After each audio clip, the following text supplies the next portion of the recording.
But if I eat a whole pizza, I know it's not good for me. If I want to drink and I'm going to drink the whole bottle of wine, it's not the right thing. Or if I think, okay, I am getting attracted in extramarital friend, that's a good thing to do. No, it's not. You have to understand. You can have all kind of desires. Duality comes. You have to understand desire in itself is not a wrong thing.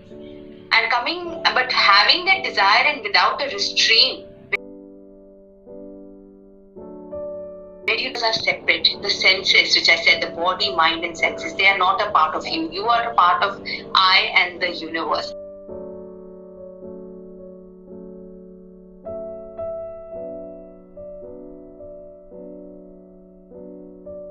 Become like yourself, but it will be more like disinterested in these things.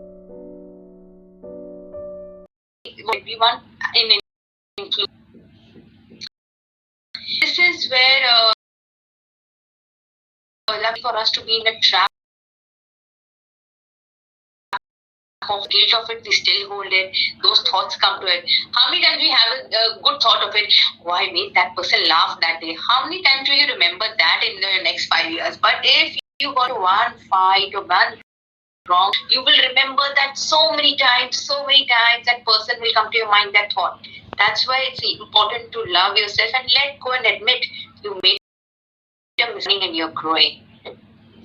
But that is where also forgiveness comes into the picture, isn't it? Like, absolutely. Forgiving yourself. When you love yourself, you say, okay, I made a mistake, I forgive myself, but I love myself. And then you love everything about yourself. When I love, okay, I feel like doing this thing, binge watching TV, although I know I should not be doing, but it's okay. But I also love myself to know that I have to get up and I have a bigger purpose in life. So knowing and aligning. So yes, Dr. Obi, very good point. You have to be very emotionally evolved to maintain that balance. Loving yourself is a beautiful phenomenon when used in the right